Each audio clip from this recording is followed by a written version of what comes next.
On reste avec des militaires et on va se poser une question. Est-ce qu'il y aura bientôt des militaires américains, des GIs en Afghanistan? Eh bien la réponse, vous allez l'entendre, c'est oui. C'est Donald Trump en personne qui l'a annoncé. Et pour une raison qui risque de vous surprendre. Écoutez-le. Nous avons quitté l'Afghanistan, mais nous aurions dû le faire avec force et dignité. Nous aurions dû conserver Bagram, la grande base aérienne, l'une des plus grandes bases aériennes au monde. Nous leur avons donné pour rien. Nous essayons d'ailleurs de la récupérer. Cela pourrait faire l'objet d'une annonce surprise. Nous essayons de la récupérer car ils ont besoin que nous leur fournissions certaines choses. Nous voulons récupérer cette base et l'une des raisons pour laquelle nous la voulons, comme vous le savez, c'est qu'elle se trouve à 1 heure de l'endroit où la Chine fabrique ses armes nucléaires. Alors, c'est plus vraiment une surprise, c'est ce que notaient mes experts sur ce plateau, mais c'en est une quand même, Magali. Il y a tout. Il y a reprendre cette base, des GIs en Afghanistan, et surtout, pour ne pas être très loin de la Chine et de Pékin. L'obsession de la Chine, vraiment dans tous les discours de Donald Trump, dans la vision de politique étrangère de Donald Trump, c'est vraiment l'ennemi. Et c'est d'ailleurs pour ça qu'il a autant de mal à s'intéresser à notre guerre en Europe. C'est que c'est pour lui, c'est ça, l'ennemi, c'est la Chine. Alors c'est assez curieux, c'est vrai qu'il reparle de l'Afghanistan quand on sait quand même c'est lui lors du premier mandat qui a signé l'accord avec les talibans pour le retrait américain. Alors après, c'est vrai que le retrait a été complètement chaotique. La débâcle organisé. presque américaine. C'est vrai que c'était au moment de Joe Biden, donc il en a fait porter le chapeau à Joe Biden. Mais au départ, le retrait décidé d'Afghanistan, c'est Donald Trump. Et aujourd'hui, alors il nous reparle de cette base de Bagram, donc, qui est vraiment la base emblématique de l'Afghanistan, la base américaine d'Afghanistan, en effet uniquement pour arriver à espionner la Chine, en fait. C'est ce que l'on comprend. C'est vraiment un retour de l'histoire permanent. Et l'Afghanistan ne sert que comme base arrière d'écoute, en fait, de la Chine, aux yeux de Donald Trump. Ce qui est incroyable, alors on n'a pas de réaction des Afghans, bien évidemment. On va se poser la question pour savoir s'ils acceptent ou pas que les Américains reviennent, avec les conséquences. En revanche, vous allez voir que les grandes oreilles de Pékin n'ont pas tardé à réagir. Ça veut dire qu'on s'écoute, on s'espionne, on se jauge. Écoutez le porte-parole du ministère des Affaires étrangères chinois. La Chine respecte l'indépendance, la souveraineté et l'intégrité territoriale de l'Afghanistan. L'avenir et le destin de l'Afghanistan doivent être entre les mains du peuple afghan. Je tiens à souligner que le fait d'attiser les tensions et de créer des confrontations dans la région ne suscite aucun soutien populaire. Nous exhortons toutes les parties à jouer un rôle constructif en faveur de la paix et de la stabilité régionale. C'est savoureux, général, c'est extraordinaire. La leçon de démocratie de Pékin à Washington, c'est ce qui vient de se passer. Oui, surtout que Trump ne dit pas qu'il va imposer sa présence aux Afghans. Ça veut dire qu'il y aura un accord entre le gouvernement afghan et le gouvernement américain si jamais ça prenait forme. Bon, d'un autre côté, ça permettra aux Américains de retaper tout le matériel qu'ils ont laissé aux mains des Afghans lorsqu'ils sont partis très rapidement. Bon, il y a tout un intérêt économique. Mais sérieusement, que la Chine réagisse comme ça me semble effectivement un peu curieux, mais normal, dans la mesure où avoir les Américains revenir finalement à proximité de la Chine, avoir un accord avec les talibans, si jamais ça se faisait, n'oublions pas quand même qu'il y a une répression contre les musulmans en Chine, notamment les Ouïghours, et que là, en l'occurrence, ça permettrait effectivement d'avoir des talibans peut-être qui seraient des supplétifs ou une aide quelconque aux Américains. On peut aller très loin dans la réflexion à partir de cette simple phrase de Trump. Je dirais qu'aujourd'hui, c'est vraiment redessiner la carte du monde, retrouver des nouvelles alliances. Je pense qu'effectivement, du chaos qui est instauré depuis maintenant quelques années et aggravé par Trump, peut-être qu'un ordre différent va apparaître avec des relations internationales complètement impensées encore il y a 3 ans. Donc, on va peut-être avoir de nouvelles surprises. C'est pensé, Joséphine, comme semble nous le dire le général, où Donald Trump a vu une carte, il s'est dit, bah voilà, là c'est pas très loin de la Chine, plouf, tiens, oh, bah, c'était une base américaine, on va la reprendre. Ça paraît très facile, en fait, comme ça, mais c'est peut-être plus compliqué.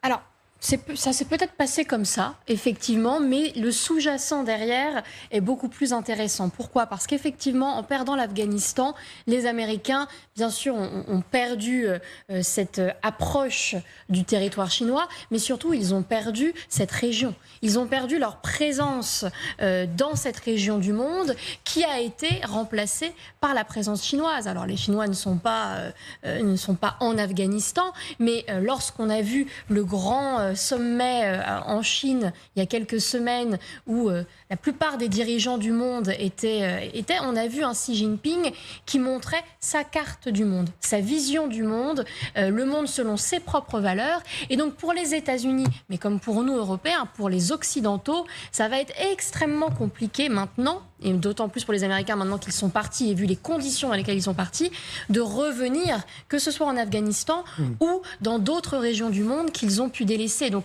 on a quand même un conflit de narratif, de récits entre les États-Unis et la Chine. Pour l'instant, la Chine le domine, ce conflit de narratif. Magali, vous les connaissez bien, ces Américains. Vous avez suivi la campagne de Donald Trump. Vous y allez régulièrement, notamment l'administration Trump. C'est sérieux de remettre des GIs en Afghanistan ? C'est pas très pacifié, l'Afghanistan. On peut y perdre des soldats en Afghanistan. Les Américains sont pas forcément les bienvenus. Exactement.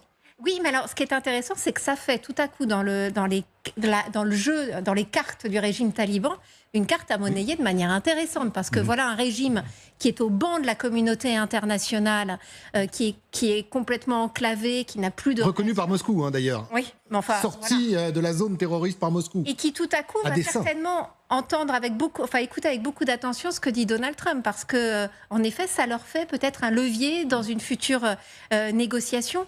Après, en effet, comment est venue cette idée à Donald Trump ? Bon, il y a beaucoup quand même de diplomates ici qui sont assez éberlués par la façon dont fonctionne cette administration Trump et qui me disent en fait ils voient tout par le prisme de l'immobilier, en effet d'une enclave américaine. Et c'est un peu quand on entend cette histoire autour de Bagram, base militaire américaine, qui a été vraiment la base américaine pour mener toute la guerre post-11 septembre. Hein. On est à 50 km de Kaboul. C'est vrai qu'on se dit, tiens, voilà une volonté de reprendre pied par le biais, en effet, de cette base américaine. Alors, les obsessions de Donald Trump, on les connaît bien évidemment. Vous en avez un peu parlé, la Chine. Il y a l'Europe, bien évidemment. Il y a le bras de fer face à Pékin. Et il y a la façon de nous tordre le bras pour que l'on combatte aux côtés des États-Unis contre Pékin. Pas sûr d'ailleurs qu'on serait vraiment gagnant si on devenait les vassaux. Quelqu'un sur le plateau me regarde et me fait bien évidemment des États-Unis. Écoutons quand même ce message que nous délivre le président américain. Je suis très déçu. Quand l'Europe parle de sanctions, cela ne me dérange pas. Mais quand j'applique des sanctions et que les gens achètent du pétrole à quelqu'un qui ne devrait pas en acheter, s'ils appliquaient des sanctions à titre d'exemple ou des droits de douane ou peu importe, comme vous voulez les appeler, s'ils faisaient cela à la Chine, je pense que la guerre pourrait peut-être prendre fin.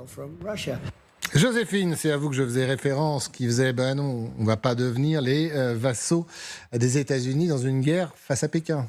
Peut-être, ça dépendra des choix qui seront faits par les dirigeants européens. Cet été a montré qu'ils étaient capables de le faire quand même, de faire ces mauvais choix stratégiques. Mais non, ce qui est très intéressant, c'est de voir que les Européens aujourd'hui se sentent suffisamment démunis pour s'interroger véritablement sur le chantage que pratique Donald Trump. Or, bien évidemment qu'il faudrait une position de fermeté en balayant d'un revers de main tout ce qu'il nous propose, et en même temps, en avons-nous actuellement les moyens ? Alors, la France peut-être parce qu'on a une forme d'autonomie stratégique dans un certain nombre de domaines, nos voisins pas tous. Nos voisins ont également pas tous les mêmes intérêts, pareil avec la Chine. Ce qui est intéressant là dans cet épisode, je dirais, c'est de voir que le paquet de sanctions, le nouveau que l'Union européenne vient d'annoncer, annonce la fin des importations de gaz russe d'ici 2026, de gaz liquéfié russe. Alors, on s'en était déjà beaucoup débarrassé, mais forcément, tout a été très rapide. Donc, il nous en restait quelques pourcentages dans le mix énergétique européen. Et là, on y mettrait fin, tout comme le reste des hydrocarbures. C'est la demande de Donald Trump. Alors, on est d'accord avec cette demande sur le fond, puisque les Européens aimeraient vraiment pouvoir se passer à 100%. Un travail est fait, bien évidemment, mais bon. C'est l'objectif. Enfin, certains de ces pays, d'ailleurs, sont des pays plutôt amis. La question, c'est par quoi on les remplace ?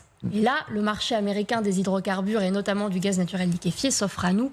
Bien évidemment, je ne vous fais pas un dessin. C'est l'idée comptable du président américain. Et dans l'esprit de Donald Trump, on le comprend, il a raison de faire ça. Pourquoi est-ce qu'il ne le ferait pas ? C'est dans son intérêt, c'est dans l'intérêt des Américains. Sa méthode, elle fonctionne, elle marche. Maintenant, notre intérêt à nous, quel est-il ? Bien, peut-être d'être un tantinait davantage dans un rapport de force qu'on a totalement abandonné depuis le mois d'août et depuis qu'on a signé ces accords commerciaux avec les États-Unis. Le chantage continue malgré cette signature. J'ai bien entendu, Magali, c'est clair? C'est ce que vous disiez? Non, oui, il faut le faire. A-t-on les moyens de le faire? Oui, voilà, moi c'est ça. A-t-on les moyens de le faire? A-t-on la vraie volonté? Est-on prêt à prendre le risque de le faire? Parce que dans le 19e paquet de sanctions donc annoncé par la Commission européenne aujourd'hui, il y a des sanctions contre des entités chinoises, hein, on reparle de la Chine, qui continuent en effet à aider finalement la Russie à contourner les sanctions. Il y a eu un coup de téléphone entre Ursula von der Leyen et Donald Trump il y a quelque temps. Ils se parlent très peu, hein, normalement. On sait dans quel respect Trump tient la Commission européenne. Mais qu'est-ce qu'Ursula von der Leyen a dit à Donald Trump? Elle a dit, regardez, on fait des efforts sur la Chine, on a prévu de nouvelles sanctions pour essayer finalement de faire valider par les Américains le fait qu'en effet, il y avait des efforts qui étaient faits par les Européens contre la Chine. Alors, ce n'est pas du tout les sanctions, les droits de douane que réclame Donald Trump. Mais il y a quand même une volonté un peu européenne, j'ai envie de dire, de noyer un peu le poisson, de faire croire, enfin de bien brandir le fait qu'il y a certaines sanctions contre des entités chinoises pour toujours essayer, et c'est pour ça qu'on n'est pas dans le bras de fer, de ramener Donald Trump vers les Européens. Général, il y a aussi un aveu de faiblesse de Donald Trump, si j'ai tout bien compris, mais j'ai peut-être pas tout bien compris. C'est que lui, face à Pékin, seul, c'est pas possible. Donc, il nous demande de partir à la guerre.